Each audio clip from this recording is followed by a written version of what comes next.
the end goal is like to do movies because I feel like I need to, give back those emotions. Like the emotion of this kid, like seeing Coruscant for the first time or seeing a lightsaber for the first time. Uh, like I want also to give it back, like to like Charles having the same feelings of me, like watching it for the first time and being driven like during years and years by, like characters and like thoughts about it. And I think like movies is like amazing for me.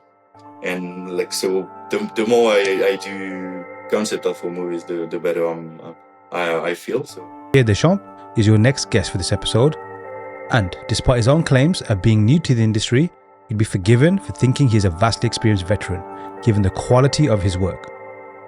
However, after this episode, you'll see it is no surprise at all, due to his outlook on his artistry and his practices to improving as an artist. So let's jump into this amazing episode and hear more from the man himself. Let's go.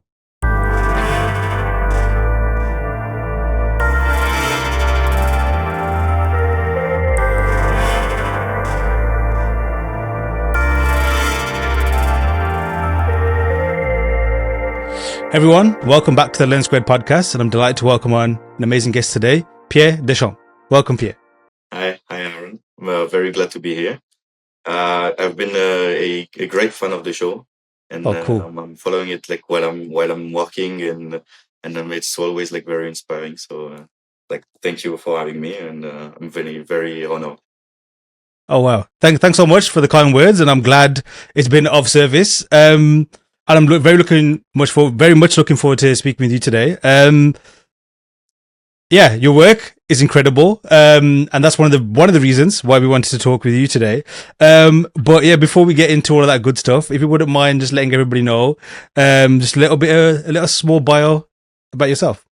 Yeah, Pierre Deschamps. So I'm French from Paris, and like for the moment, it's been like I don't know, like around 3 years and something. I'm working as a professional concept artist. Sick. So I'm like around, I don't know, like late junior, early mid kind of level, I would say.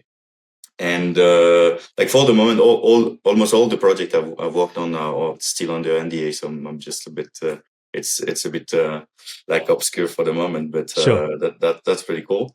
And I work for Mood Units, different other studios. It is very very fun so far. So I'm very happy. Amazing.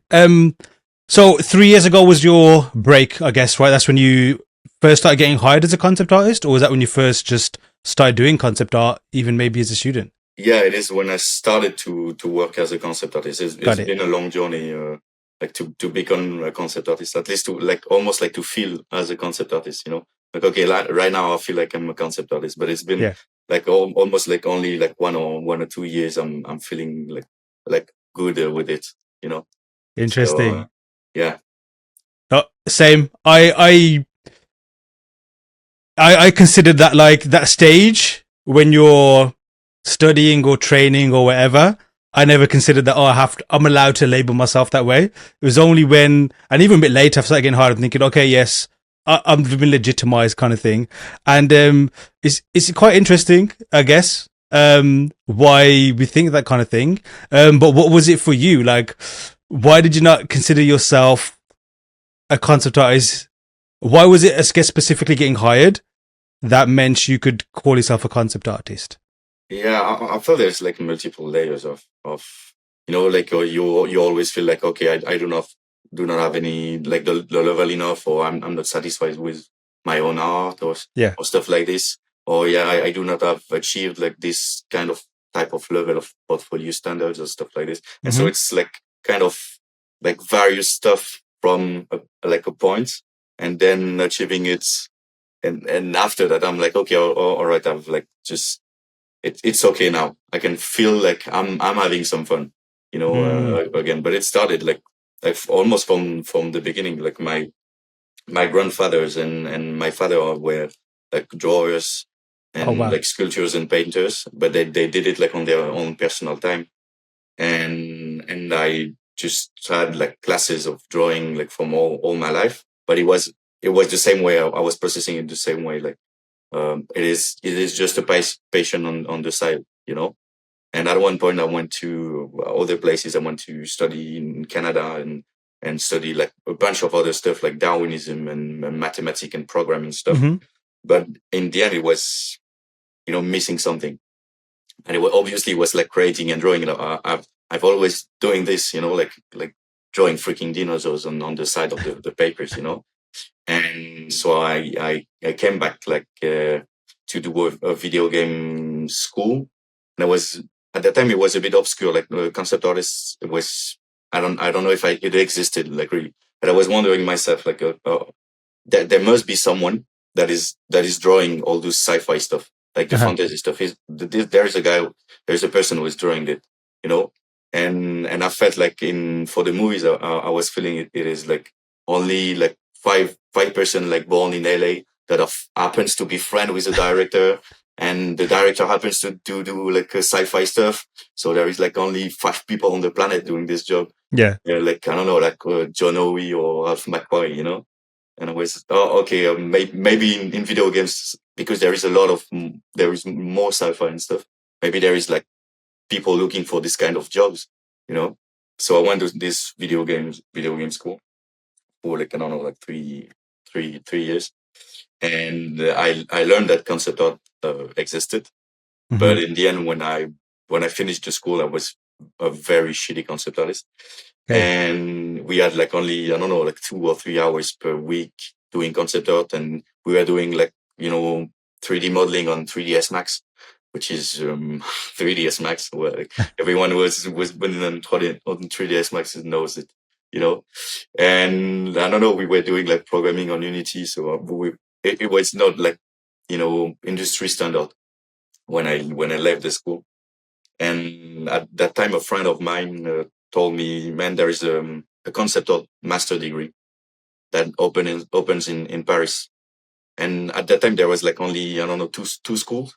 Like there was like a FZD in Singapore and also Art Center in LA, you know. So I'm like, all right, maybe I should try it. And he says to me like, no, you should definitely try it. And it's probably the best advice in my life and the best choice I did. So I did this school, which is called New Edge. And it was like 2 years master degree. And man, it was like life changing. It was fantastic. Yeah. And you mentioned like, your concept art level at the video game course wasn't there. How did you know? Like, could you tell? Like, were you just not satisfied, or did you try and use that to get hired, and you kept getting told this isn't good enough? No, I think on the launch squad at that time I was already having like a lot of contracts. It's been like almost 3 years. I did it like around the last launch squad is like about 3 or 4 months ago. But the thing is, like when I left the school, I was having difficulties about like, I think it's not like having ideas or design. It's just like being able to fluidly like make it happen. You know, like I had like great images and like great sketches, but in the end, I wanted to like do the whole picture. And the whole picture was taking time. It was taking time to create the assets. Like the process was heavy. And I felt I had no maneuver, like no control on it, you know. And you feel like it's almost like the technique that drives you, and not you driving and using the technique to achieve like the end result. And that's why I was like talking about this, and I felt like it is not fun anymore, you know. I'm trying to achieve like kind of portfolio type of images using kit bashes and stuff like this, but in the end, it's not like what I want to create, what I want to share. And the way I want to design also, you know, and this process like from Pablo from Launch Squad is amazing, and it was fitting the way I was creating. You know, it's very organic. It is I don't know, you can like create almost the whole world a consistency from a single asset, like a single tower. Then you can create everything you want. You know, and I love it, like consistency, and create like some like resemblances in their like a coherence, you know, in a wall. So it was very, very interesting, like having this change of mindset, Like Mhm. concept that for 3 years I've been okay, like grinding and trying to be better technically. But in the end, the fun like disappeared, you know, because like the inner child was like my inner child was locked in a little door, and I was not giving any interest and any love to him, you know. And it was like, okay, I'm not having fun anymore. So goodbye the creativity. And then I opened the door back, like with this process, and I'm having like it's been like, I don't know, like 4 or 5 months. I'm having so many fun, and it's fantastic. Yeah. The way you describe the inner child is perfect, and I'm sure a lot of people, myself included, who are listening, are either can relate or are going for the same thing, or just like understand what that is. And those who are probably listening thinking, what the hell is going on? Like, what does that even mean? You'll find out. Like, it will happen, and it will, or maybe it doesn't. If it doesn't, excellent. But most likely it will happen. It's happened to me a few times, in fact. But a question for you is, obviously, I like to describe that the inner child was locked away. Obviously, thankfully, it's not a real child, because then the authorities would be on your case. No, technically no. Yeah. Hopefully no. Yeah, it's more like more like a river, or like it's the flow. You know, Yes. it's something that it's inside, and it's the creativity inside you yourself, which is from childhood. Exactly. But did that child get lost, or did you lock the child, metaphorically speaking, in the door? Because That's a for good some, question. it's deliberate. Like, okay, I need to earn a living, or I need to be better. This is holding me back, that you think, and then you deliberately put your passion in, basically you just hide your passion, or, just Yeah, put it to the back burner. For some, it's by accident. How is it for you? I think it's you forget it was there. Like Mm. when you're child, you just have to take like a wood stick, and it becomes like a lightsaber, and you can create everything. You fight like dragons, and then the fun and the creativity happens like every time, and like I think it's pretty much a goal to keep this like fun and way of seeing the world as a concept artist, so you can be like amazed by everything you see, like a little lamp or something can be like another thing, and I think it's just that when you try to achieve like the kind of the end goal, you have like an end goal, like let's see, okay, I want to paint like Jamie Jones in the future, right?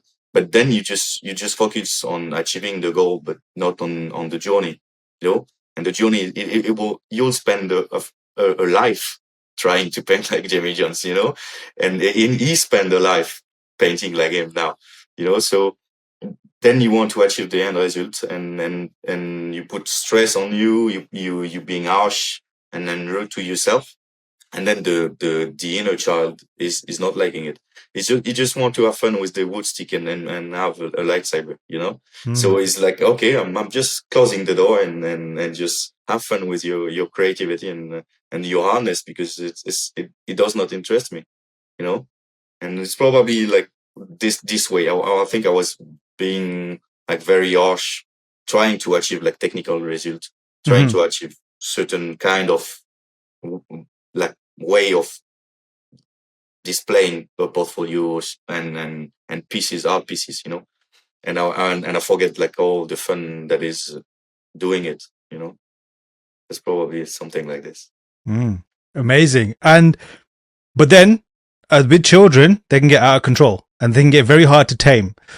Yeah. Is your inner child well behaved, or is it mischievous? No, it's now having a lot of fun. I'm just like giving love again, and it's part of a process of. I think every artist are having this, like having giving back love to yourself also. Like you always like, oh, okay, I'm not good enough, or will I achieve this? And you put stress on you, like on your first contracts and stuff like this. And at a point, it's not a matter of uh, being enough or being good enough. It's just a matter of how you think it is. Okay, it is a new challenge, so let's have fun trying to overcome this new challenge, or trying to find a solution. And this change of like just mentality is changing everything. And then the child is now being happy, and I'm like, So, okay, I'm just wanna like have lightsabers again. You know. Amazing. And what does, I know you kind of explained it a little bit, but what does having fun as a designer and an artist look like for you? Because for some, it can be maybe just a specific part of the process. For some, it's subject matter. How does it look for you? Yeah, well, I would say there's like different parts. I have like a lot of love in optimizing like the way I work, and it was part of finding a good process that I like and that I can use to explain, like having tools, learning different stuff, and then finding the way I want to use all this stuff to express myself. So that will be a first part, and then I would say like finding new stuff, finding ideas, like answering like through the brief, and finding the right ID that is fitting at this place. It's just like the river. If you follow the flow, then it happens to like arrive at the good place. And it's something like this. Finding this way of being in this flow, and having like all this world that is creating like almost itself, because you're just following it, and you're like, okay, but then this, like this door will look like this, then this windows should look like this, and then everything Yeah. is answering at the same time. It is like kind of something a bit almost like spiritual stuff. You're like, Yeah. what it is happening now. And I feel it like amazing, creating all those worlds, and just following it, and discovering at the same time. You're discovering in almost yourself at the same time when you're creating it, and Mm. that's probably the most fun I feel in concept art. I love the river analogy. It's so like elegant and poetic, because you're just kind of going with the flow. Like you can't tame a river. You can manipulate it, I guess. Takes a lot of energy, a lot of resources, and is it even worthwhile? And if you do, look how many things you have to tear up, whether that's a negative consequence or not. Like you can take anywhere, but equally, the river will take shape based on its surroundings as well. So it can't, but it can, but it technically won't force its way. If it can't, it will just find another path around, but it will still keep flowing. But then sometimes you get droughts and all sorts as well. But then on the opposite way, if you're trying to like go upstream, it's a lot more effort and stuff. So I guess, what does your inner child not like to do? Oh wow. Yeah. I will say like not listening to him, then like doing something like I really do not like. It was like doing like portfolio pieces that I feel like is very boring, and I did a Mhm. lot of boring portfolio pieces, and I'm like, okay, but why did I do that? I could have like done like almost like childhood memories and stuff that made me as a human being, that created like, I don't know, my visual library or stuff like this. Mm. I was my grandfather showed me when I was very young Hayao Miyazaki's movies. It's a very big part of my life, and all those heroines that are like amazing, and it's like a visual and a poetry I have in my heart, and then I could do like this kind of stuff, and I have like childhood memories from it, and I can extract visions of it, and then say, okay, then I can give this love back. And that is an interesting portfolio pieces in the end. Mhm. You're proposing something else, a vision you had, and then you're sharing something. And then Mm. I feel this is what the inner child would like. Is he will like, okay, like share a part of the love you have for what is your soul, and what is like the thing you see, and the thing you like. And when you're doing like stuff for um, like when you create like, I don't know, like a bridge on or put the rocks on the river, and then there's something is not fluid, something is not flowing like correctly, and then you should like just, okay, well, let's stop it, and then like put the rocks away and just find a way back. And I would say like probably I don't like realistic stuff in the end, because we're already in reality. So like let's have a bit of creativity in it, or imaginary stuff. I do like ancient stuff. I do like, I don't know, like Greece's Aztec stuff, Mhm. tribal people. I like it. But yeah, the more modern stuff, I'm like more listen to it. like World War II. Like I don't like World War II. I don't know why, but it's alright. Sometimes my jam is like robots and spaceship. You know. Oh, incredible. That also gives a lot more meaning to your Nausicaa project. Obviously the fact that you can see the homage behind it and you can see the inspiration behind it, but the fact that you mentioned it is linked to your childhood and why it was introduced adds even more to it as well. And it just goes back to your philosophy, what you're saying, like it's adding more soul to it. And if obviously I believe I get what you're trying to say.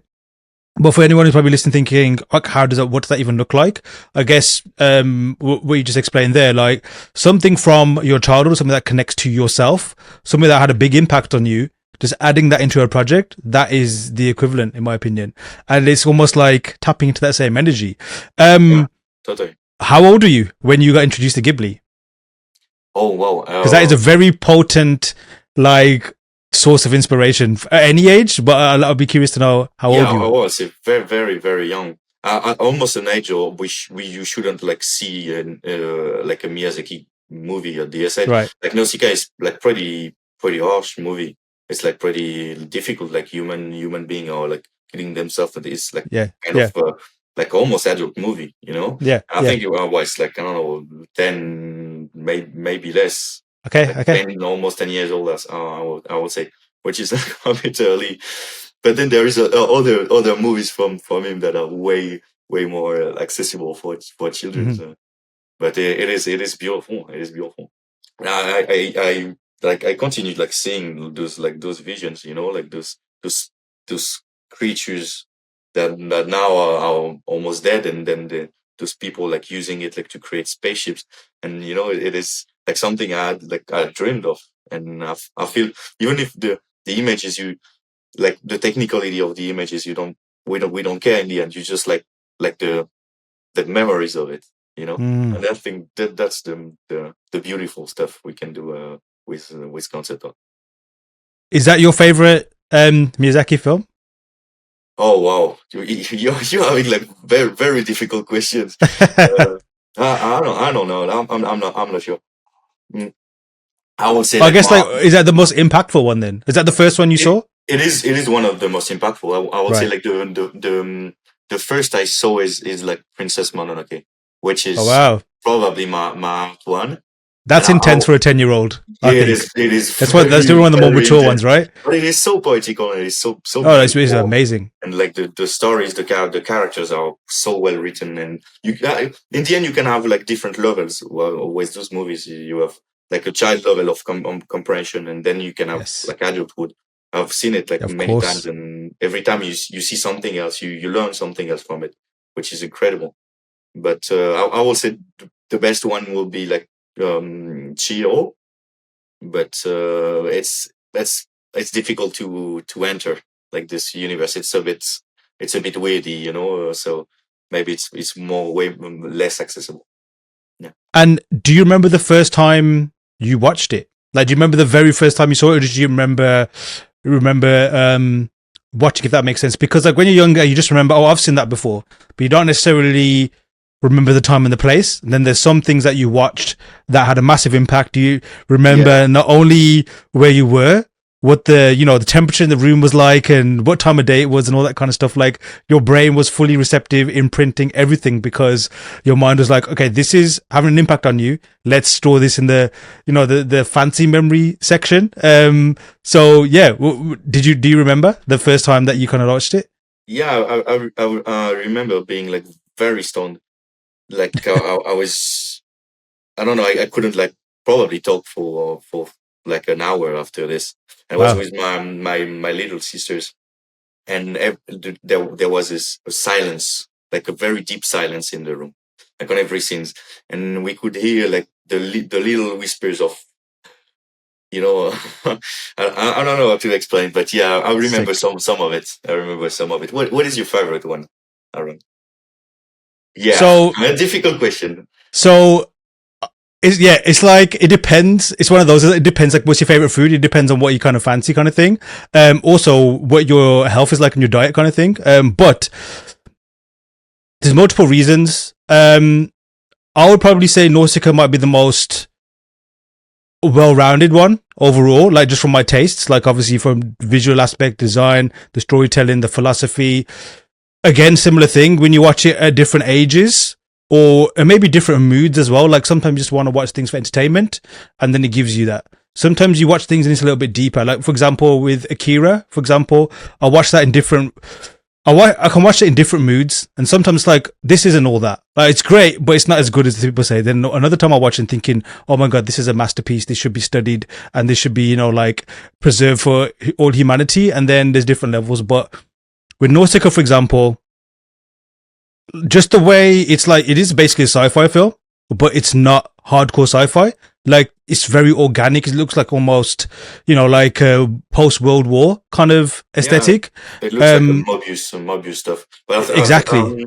I heard that he was inspired at the time by his work. So there's like kind of an Makes exchange sense. with Exactly, makes different. sense. And like you see how the technology and the cultures work, but it doesn't have fancy, like gizmos and gadgets and all that kind of stuff to Yeah, imply something complicated. It's like this thing flies, it flies, and that's all you need to know, and it keeps you focused on the story. Like, it's just such a masterpiece. it's very Um, pure. Yeah, but then on the other side, one of my other favorite memories is, and I love Spirited Away, is my daughter was 3 years old at the time when she first watched it. Now, anyone who's a parent knows a child's attention span, especially at that age. And there's like Disney shows and a lot of great Pixar things as well. But when Spirited Away came on, and for the first, I think, 15 minutes, there's not much dialogue that happens. no, It's just score and it's just setting the scene. She was absolutely fixated on the screen. She did not move. And at that age, it was like her attention span was a lot shorter, but she watched a big chunk of the film. Obviously, I was engrossed in it as well. So from that angle, it was like seeing, okay, there's more. I was very intrigued as to why is this getting a child's attention as well as yeah, mine, and studying it. And I just love that film. I love the score. I can watch it over and over and over and over and over again. And that's another testament to a lot of these films as well. Like it's the rewatchability and they do not get boring. It's absolutely fascinating. yeah. You almost witnessed like visual library in creation. You know, Mm-hmm. like man, it is amazing. I feel it is. Man, we are lucky to be born at the same time and being able to watch this. And it's amazing. Absolutely true, man. And so, with that said, though, when you're looking at like inspiration and reference, a lot of these things are made for a consumer, and the consumers, I guess, like the way the explain the food chain kind of thing is that's a thing that is made to consume. The person consumes it, they digest it how they want to digest it, and move on. For creators like us, it becomes an obsession, and it almost like is a malfunction because it's still stuck in our system, and we're trying to process it, or we're trying to reverse engineer it and understand things. How do you translate inspiration into something usable as a designer and an artist? Yeah. Uh, I don't know. I feel it is kind of you have like package of references, which is you in yourself and like your visual library and everything that brings you who you are and the way you have like a taste, what you prefer or not, etc. That is like probably like a great impact on it. And then you have like the constraints and the brief you have for yourself. Okay, Mm-hmm. I want it to be, I don't know, like a totalitarianism or a Romanian Empire or more like built in the desert. So I think it will be like the constraints that use the references that use then the design, and you'll be like it's the same way the river flows. You'll be having the references in the way like to answer the like the questions and the brief you have. So I don't know. I feel it is kind of like flowing in a in Mm. a good way. I just like bring like all the references I have. That's how I would just like mix it with I don't know what I've my visual library and the thing I test. And sometimes it happens to be like very great. Sometimes it happens to be like very catastrophical. Then you just put it away and just like go again. Yeah. And how much do you need to get an idea going? Like to get started, like, start putting pen to paper kind of thing. Do you spend a lot of time gathering references, research, and just studying your subject matter? Or as soon as you almost get the brief, just a few keywords, start triggering it, and then you create from there?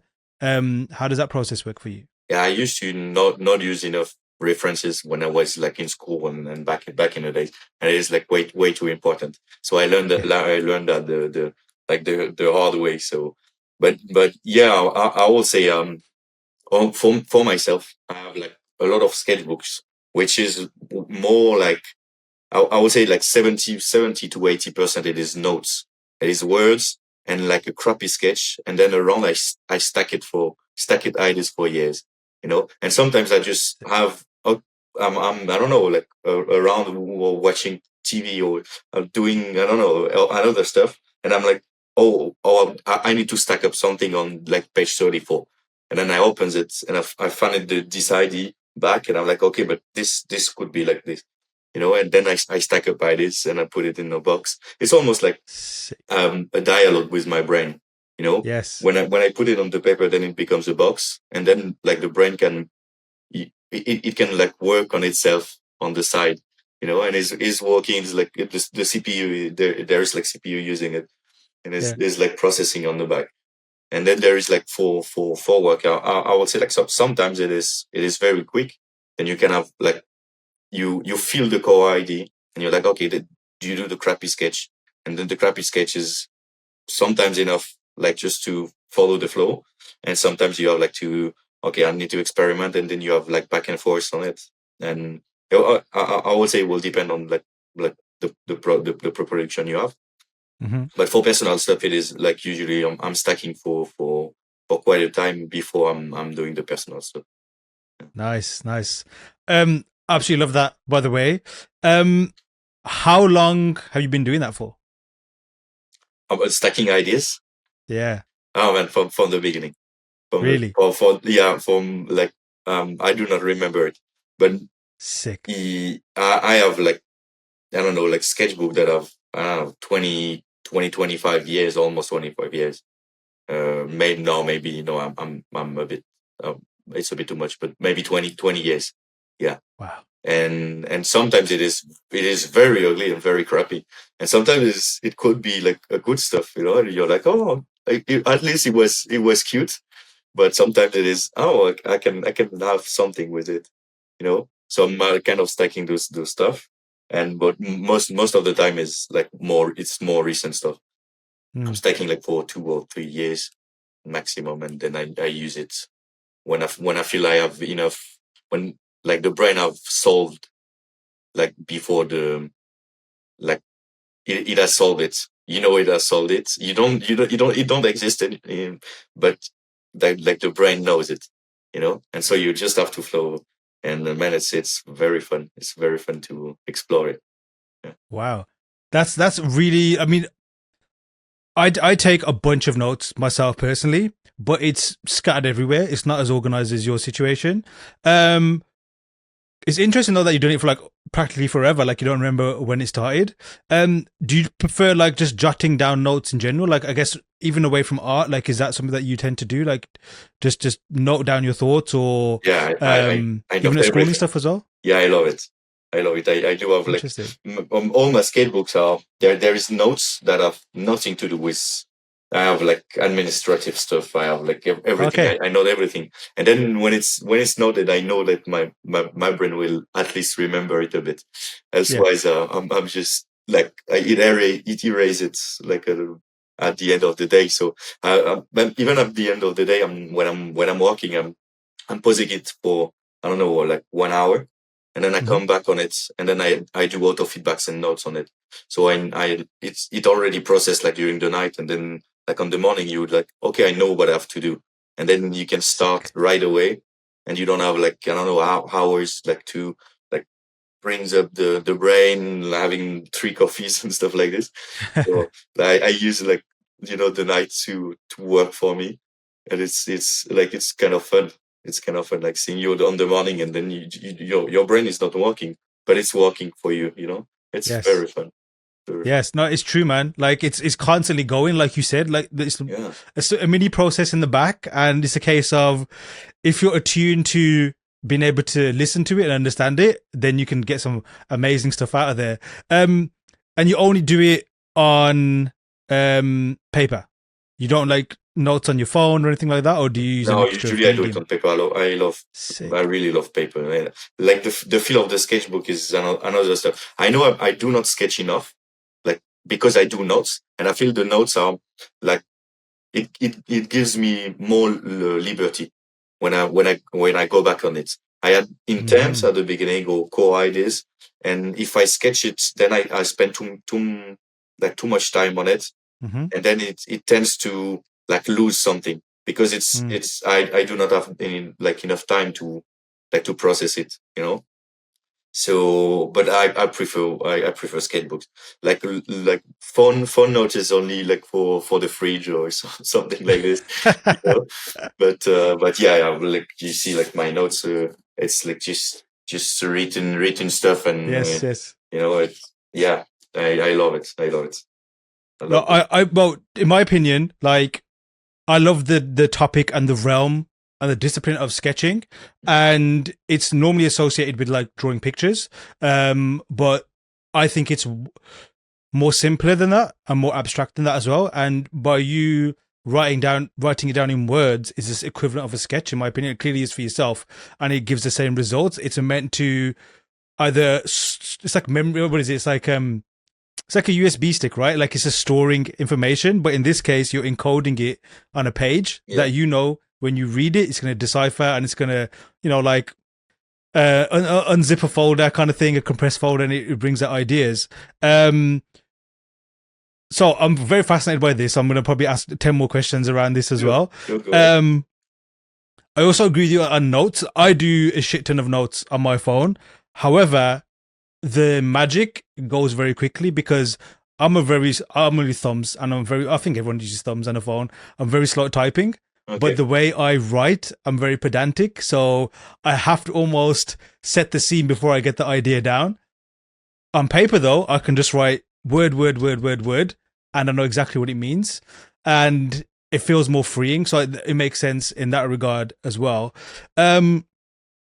The way you write the notes, though, how do you write in a particular way that only Pierre can understand, or if anyone picks it up, it's quite legible?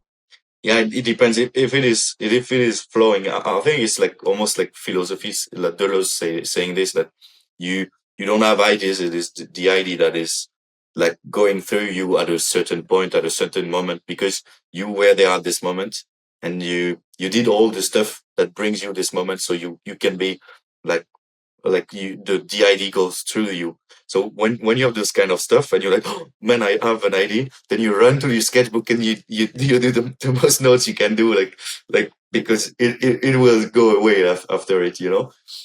And sometimes you just have like hours because you're processing something you've already done, or you have like I don't know, like the crappy sketch around, and then you want to add, I don't know, the lore or stuff around it. Mm-hmm. Then it's more like well written, I will say, but sometimes it's just like points, and it's yeah, I don't know, it's like cryptid stuff. Yeah. Yeah. Yeah. A similar thing. Like I enjoy it. Even when I do the podcast and stuff, I have a notebook in front of me. I have a call or anything. I have a notebook in front of me. I'm always writing stuff down. Sometimes though, I don't know what the hell I've written. Like my handwriting changes. I have to like almost.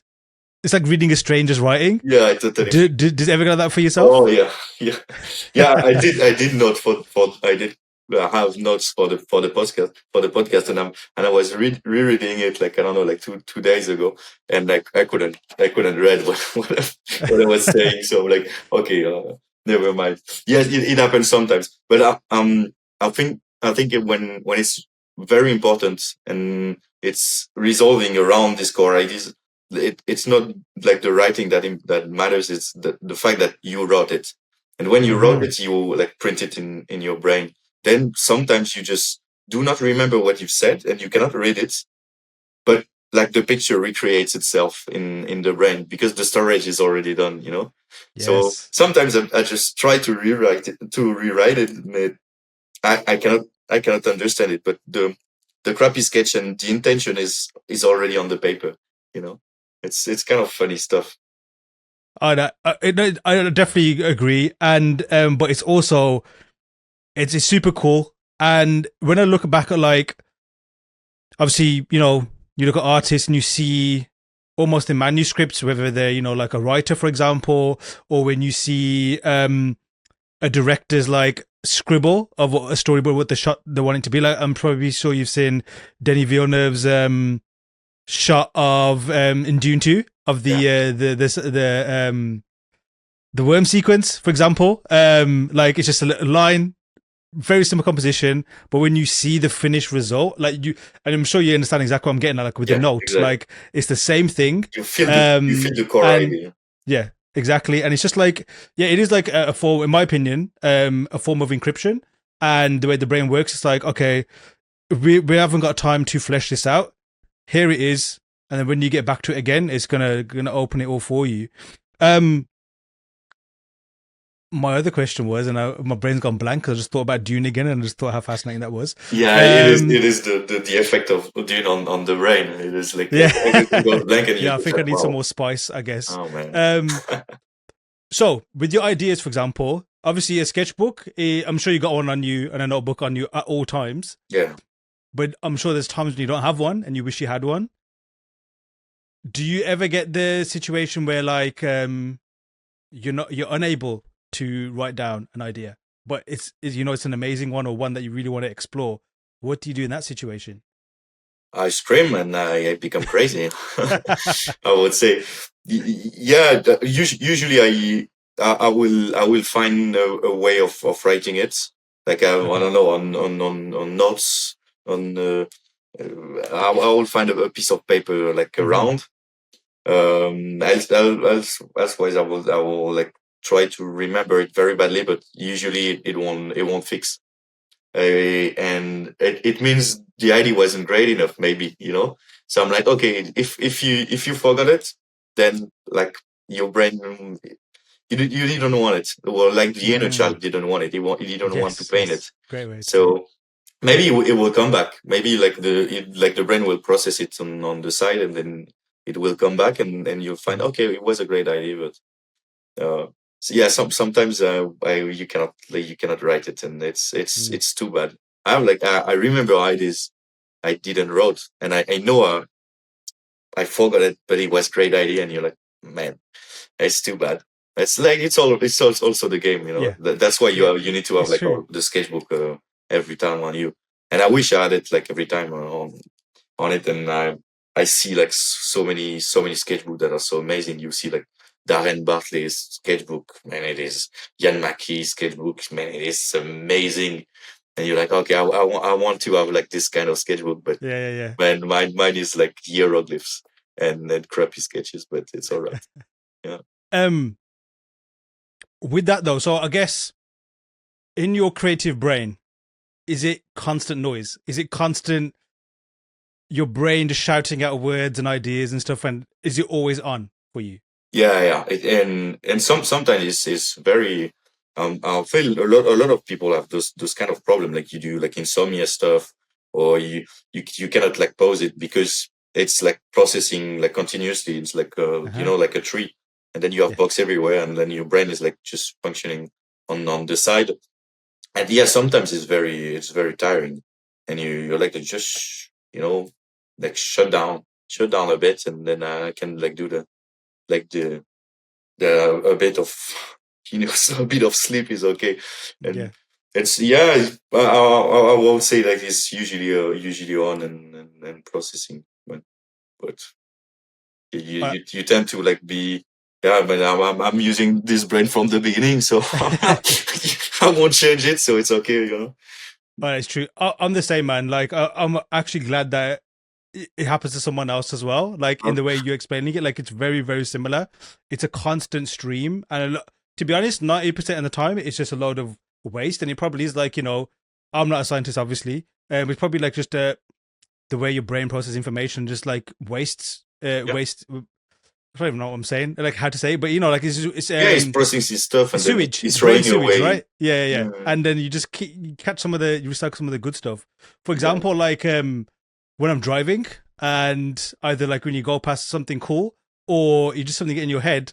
If I'm with someone, I'll either get them to write something down. Obviously, not like you got Siri now, you can just Oh, say, "Hey, cool. Yeah. add this." But in that situation, I'd love to know your thoughts as well. Like, and if you could have answered it as well, like if I know I've got something, okay, that's interesting. I wish I'd make a note of it. Sometimes I will wait and see if I remember it. There's many I get when I'm about to go sleep and thinking, oh, that'd be so cool to do. And then I always say to myself, well, I'm definitely too tired. I don't want to get up and write it down. If it's good enough and I remember it the next day, that means it's a worthy idea. And there's some that Yeah. kind of go away. Do you find though that voice, that stream of like ideas, does it change throughout the day or different mind states, or is it the same all the time? Yeah, I would say it is like, I think it is a big part, like your mindset is a big part of how you come up with ideas and how you process the stuff, because you can change, you have like, you're angry or you're sad or you're feeling depressed, and then it affects a lot.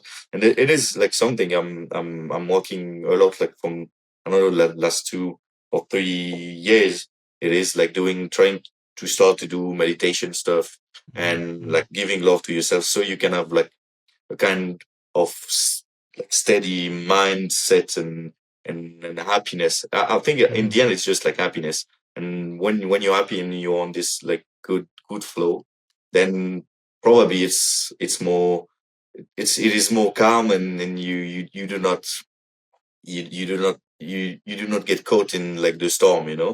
So yes, sometimes it's not a good stream, but I'm trying like on this stuff, very very much, like trying to be happy, give the love to yourself, and like get out of the cave, because we are in a cave, and you can feel depressed, and it's always like difficult, and in the end you need to do art, and you love it, so just like try to give love, so it's a bit easier, and it's more funny in the end.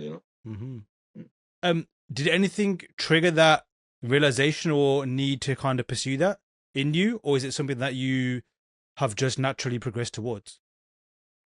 Yeah, I think it is obviously a need of optimization, because in the end, if you feeling depressed and you're not like giving the ideas out, and you're not focused enough, or you're not creative enough, then like the production is not going.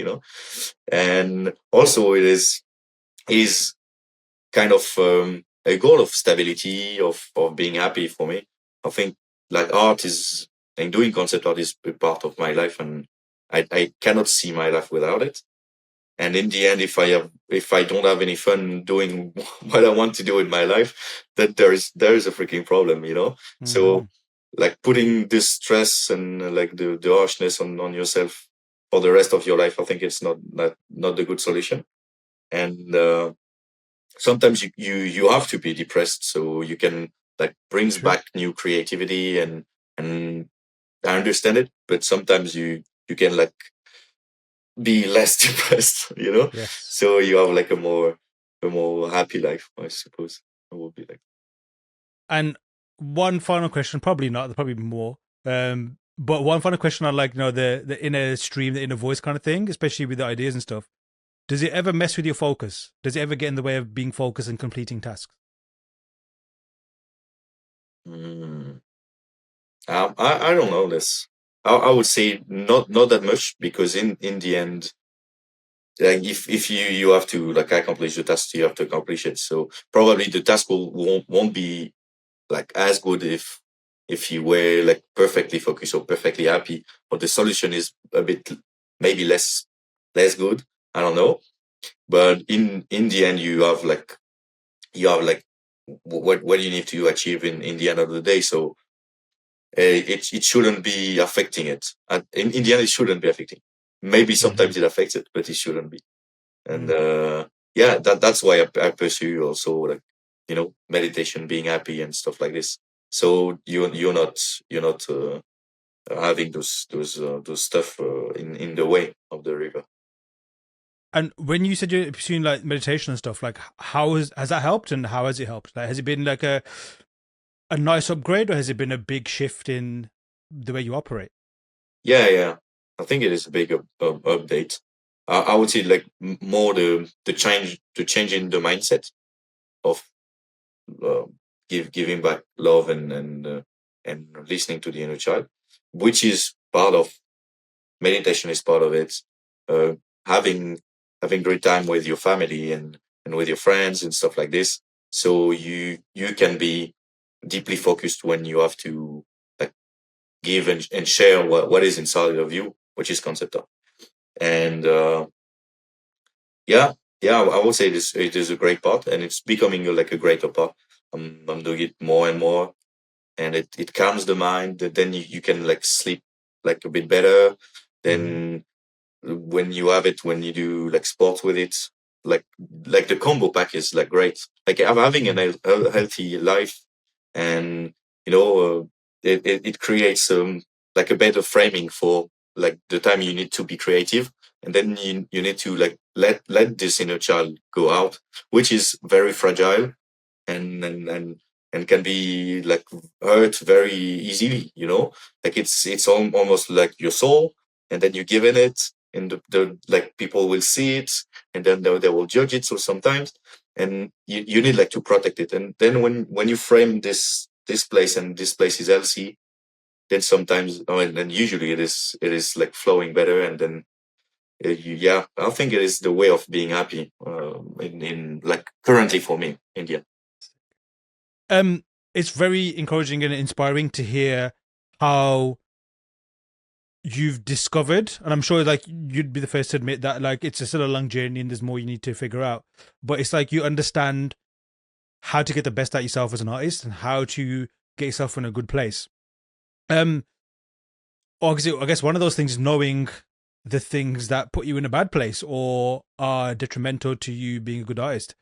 So, what is your, I guess, like as a superhero, what's your weakness? What are the things that really get you, um, make you a bad artist, so to speak, and not bad in terms of like maybe making bad art, but also more in terms of affecting the way you work. Yeah, I feel I've been like affected for a very long time. Like not it's not being enough, not being feeling you're not good, you're not doing it right, you're not achieving like the goal fast enough. You should be painting like Jamie Jones right now, and then you're not. So you're very bad. It's like always those kind of stuff, and then you're being harsh. So you think you can wake up on the morning, but because you're being harsh, and you tell yourself, okay, you'll wake up at 5, and then you'll work, and then you'll grind, but it's the opposite way, and then like the effect is like really really bad on you.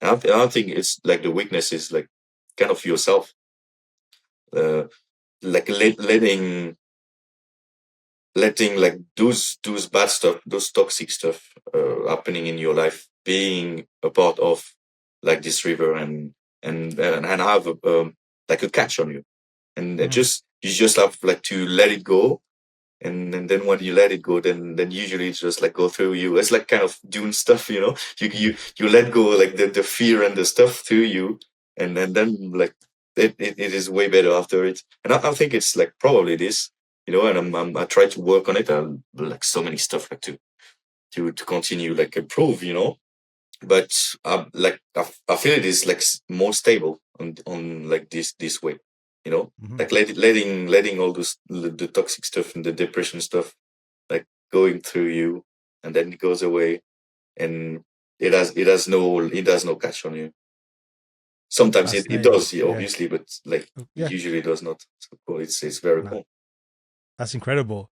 Um, let's talk about your art. I guess your output. Obviously, like art can be many different things. It can be the way you approach things. Others, it's just like the final product, right? The image. Um, I guess since you became a concept artist versus before, Is there a big shift in how your art used to be to what it is now?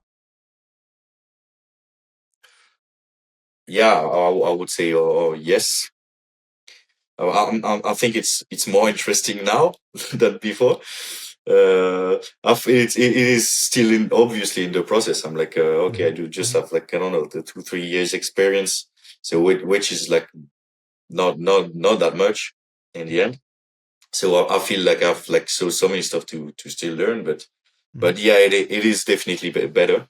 The way I'm optimizing like my own way of designing, the way I feel confidence in it, and trusting the process also.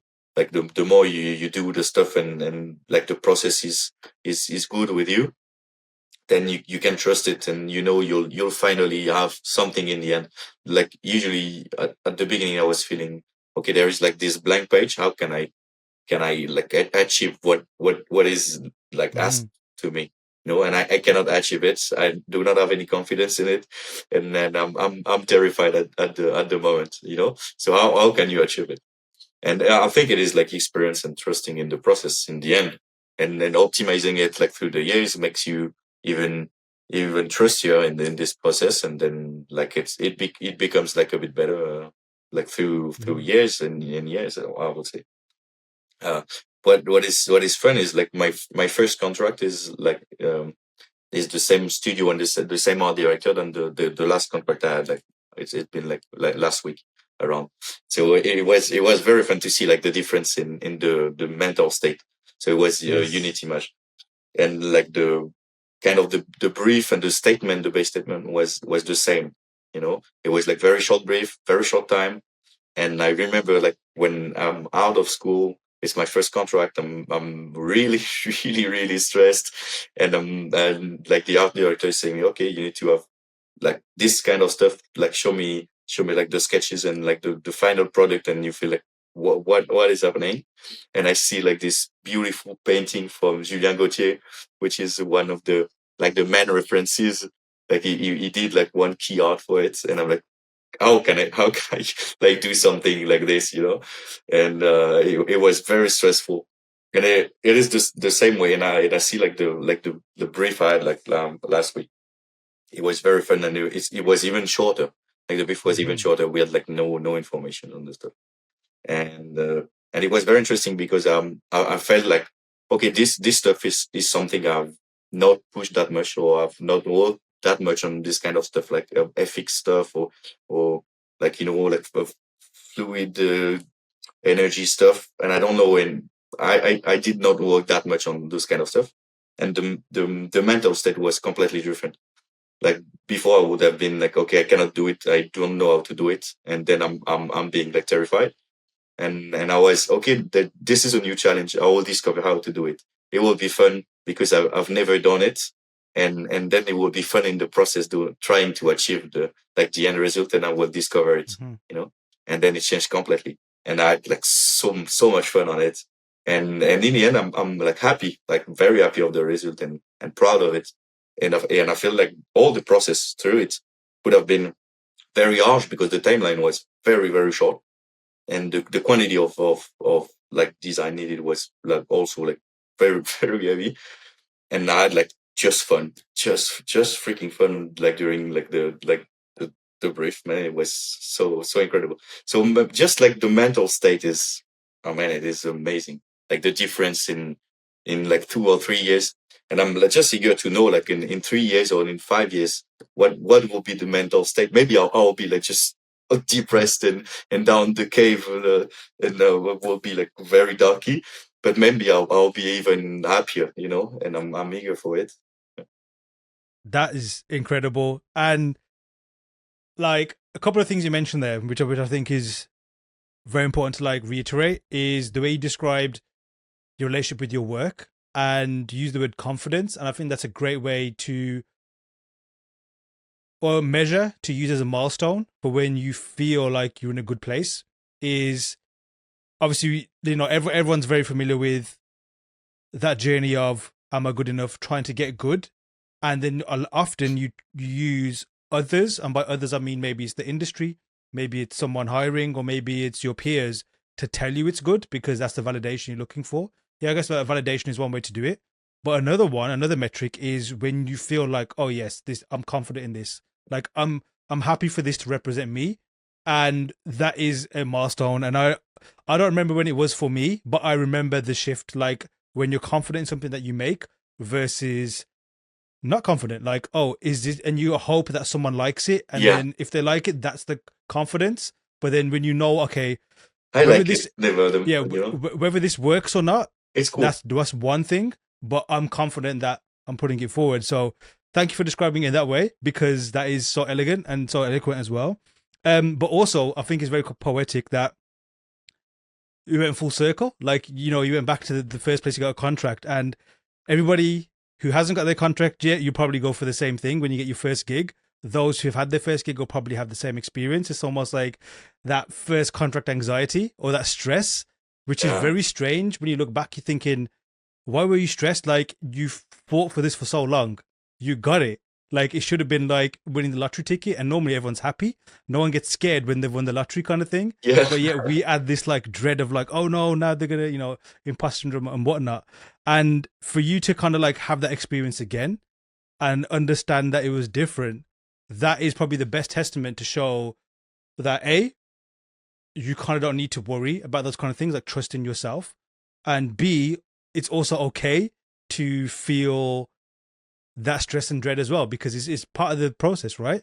Um, what would you say are the things that made it different for you second time round? Was it just the experience and your journey along the way, or would you say there are certain things like opening the door for the inner child that made it better second time round? That makes sense. yeah. It's all part of it. I would say like Pablo's launch squad is a very great part of it, and like the way I find this kind of like the process that fits a lot, and yeah. I would say the change of the mindset is like something amazing, and I hope it continues like this way. I feel way happier, and in the end, I feel like there is like so many stuff I'm really bad at, and I see like, well, like my character creation process is way too wavy. It's like the same way I felt like with the environment, like Mm-hmm. back in like the years, and like so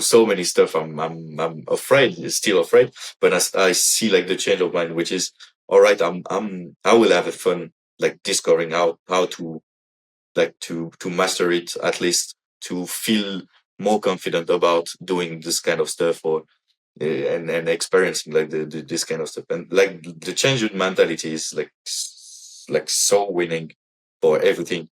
And I see it's like applying in my own life and personal life and stuff like this, and then it's like a snowball, and then it drives everything in the flow, and it is like so fun.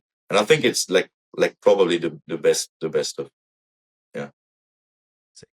Let's talk about your homework on Pablo's course. Th- when I first saw that, I was like, excellent. Like, obviously, Thank you. as a standalone project, it's a joy. Obviously, looking at it from like a Learn Squared perspective, what we see is like, okay, this is someone who's taken the course and able to absorb what was taught and be able to present it and almost get what was in the course and to a high level as well. But I'd love to know your journey on it. Like, what made you want to take the course, and what changed in the way you worked from taking the course? Yeah, it started like a bit before. It started with the first tutorial he did. Like it was on like vehicle designers, like Yes. some spaceship stuff, and I was very interesting in it because I like doing spaceships and stuff like this, and I was like kind of feeling I'm it's too heavy. I cannot like build everything I want the way I want, like the smooth way. And I've I've I've done this vehicle tutorial. I did like the first batch of images with the vehicle on it, and then I tried to apply it on the characters. And I felt okay, there is something with the process which is using a lot of ZBrush, and you do kind of a back and forth with shape design, applying like layers, which is like almost armor layers or stuff like this, the same way you use on ships that you would use on a character on a plate armor. and then you can do back and forth with it and create multiple layers of it. Now I felt it was very, very smooth, very interesting, and very, you have a lot of like a lot of freedom with the process. And at what point I was like really craving for like the same knowledge in the environment, because I was feeling I cannot do like big sci-fi city or stuff like this, you know, and I was very afraid of it, as I was afraid with large scale, not having, not being able to achieve like a certain amount of detail. You know, what the more it is large, the more you need to have detail. Unless like we just like look at this, man, it is a bit empty on your image, you know. And this scale, the scale and the cities, it was freaking me up, like really freaking me up, and I couldn't know how to do it and how to achieve it. And so at this moment, like the launch one is happening, and it's like telling me, you know, I'm like, man, thank you, thank you, because I was needing it, and I felt it. It was exactly what I was missing, and the way the process is done is the way I was already trying to find a solution on it. You know, I was already like using ZBrush and Blender and having back and forth with it. I was already looking for something more organic, because like having hard surface sculpt is not for me. It's like way too way too like technically heavy, and I don't like it. I prefer like all very organic stuff when you can like twist it, and then it's almost like sculpture, you know. And then when I see it, I'm like, okay, this is the process I've been working for in my brain. You know, it is the way I'm working too. So man, if it felt like it is normal, you know. And I'm doing it like since then, and I'm using it like different ways. I'm integrating it on other stuff I was already doing, and in my own process, and man, it fits like perfectly. It is amazing knowledge. I probably like told every friend like just have this course, because it is makes so amazing. Yeah, I love it. I feel like Pablo is like an amazing artist. Yeah. Oh, truly. And I'm sure he'll be the first one to congratulate you on the work that you've done as well, especially the way you've taken on his teachings and used it. But equally, like that's incredible to hear. That's what we aim for with the courses, is like, and the way you'd explained it as well. Like, it could be on any level, but the if it unlocks that thing that you need to allow you to express what you need to express, whether that's, you know, for clients or for your own projects, like that is the goal. Like, if you're into sports, like for us, it feels like we just scored a goal, and that is the kind of win in that sense as well. It's interesting you mentioned also about your, so from paraphrasing, your fear of like doing scale, epic scale. Like, looking at your work from the outside looking in, I thought this guy is obsessed with scale and is very good at like capturing it or showing the sense of it, whether it's the weight of the image or the weight of the surroundings. Like, you still are able to keep the viewer focused on what needs to be focused on. But You're being nice, because I feel the space is not enough. Like I feel I'm way too close, still too close.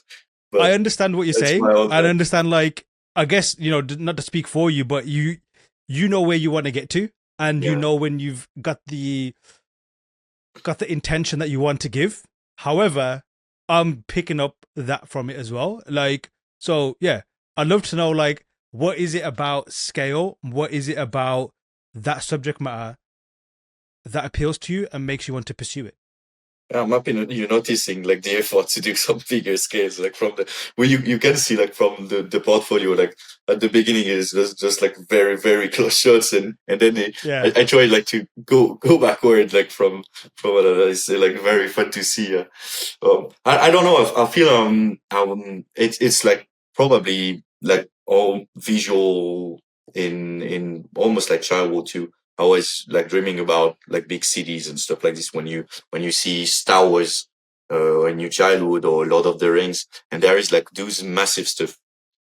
It is like in Minas Tirith, it is like very huge, and Yes. like a shot with Minas Tirith needs to have a lot of design, a lot of like a lot of epicness, a lot of scale in it, you know, and I want to be able to achieve it too. The problem is like always when I see those kind of stuff, either it is like very ethics towards like doing like almost I don't know, but like very nuke stuff, and then like very ethics stuff techniques, which is like not my jam, and not my knowledge at all. And the other way, it is either like too close, and so it is difficult to achieve like this those kind of epicness, and very huge scale, and having a lot of details in it, you know, like big cities. It's like very, I think it's very difficult to achieve. Yeah. So I was very craving for it, like and I feel it is still not huge enough. So I'll be working for like way bigger scale, if I if I achieve it. Like for the moment, it is my main focus. Like probably also like doing like the my compositions is, I'm not happy with the composition. I have gigs like in my brain. It is like I feel it is like too flat, too similar. And every time I see this composition, I'm like, man, you're doing it again. And it is stop it. You just change the gigs, you know. So like probably the focus is like now, like like upscaling, and finding new ways of like new composition, like habits. I don't know. Yeah, Now that's exciting to hear, and I like. Obviously, I'm sure it's frustrating for you, but I like to hear that you're frustrated about your process my because you're pleasure. constantly like pushing it. There's a difference when you get like content, which is fine. Like it's probably a great place to feel as an artist, but your progression slows down and things might get complacent, especially if you're pursuing something. And what I enjoy about image making and pursuing design and stuff is that exploration aspect. And what I personally love, like scale as well. Like for, you just yeah. I could have said the same words out of my own inspirations, like growing up and stuff. Like just things that were epic, things that were scale.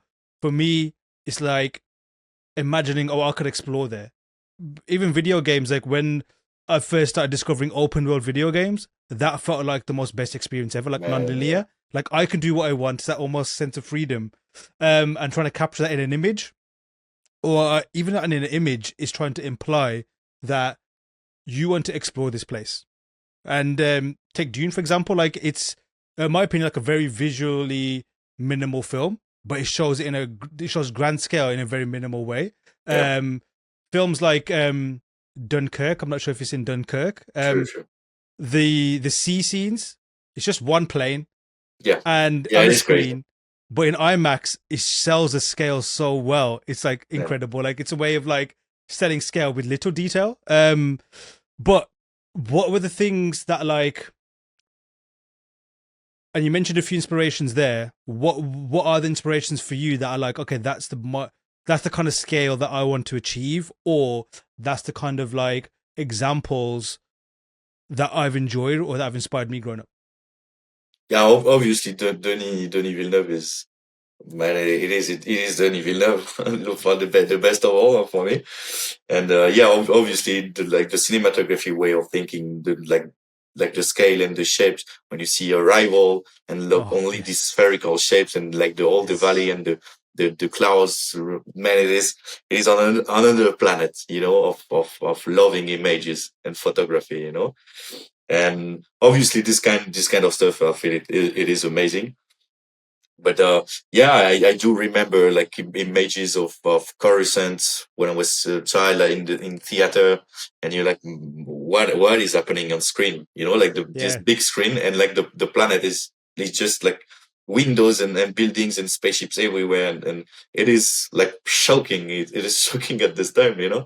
And I'm like, what is happening? This is like, it is crazy. It is like pure craziness, and I think it is a matter of, it relates to being like generous, you know.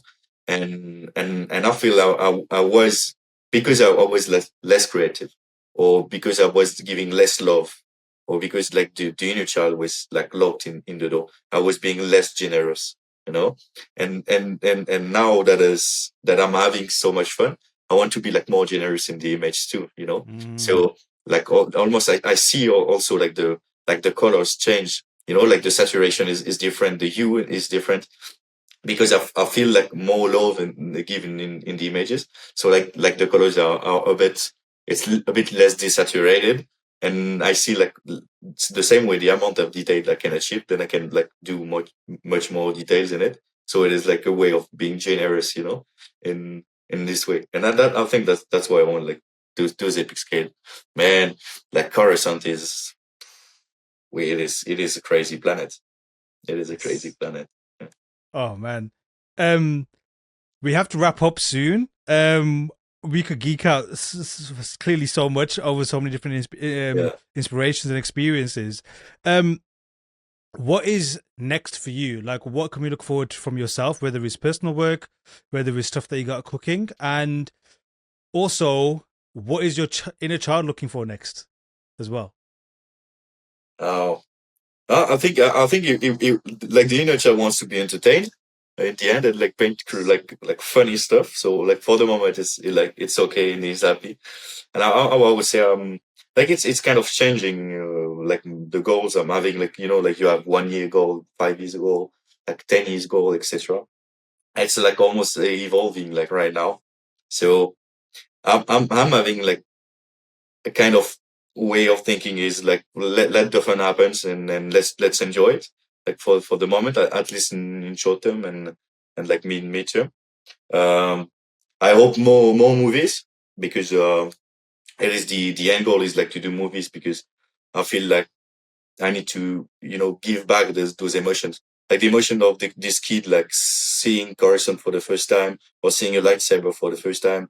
uh, like I want also to give it back, like to like Charles having the same feelings of me, like watching it for the first time, and being driven like during years and years by, you know, like characters and like thoughts about it. And I think like movies is like amazing for me. And like, so the more I do concept art for movies, the better I feel. So let's hope like great movies and stuff like this. So we'll see. Pierre, that was absolutely incredible, man. Thanks so much for jumping on. It was really cool. Thank you, man. Massive thanks to Pierre for jumping on and for an inspiring conversation. Remember to hit the links to see what Pierre is up to and give him a follow. And don't forget to head to learnsquare.com and take some of our courses, just like Pierre has done. And remember, all of our first lessons are free. I've been your host, Aaron Danda. Till next time.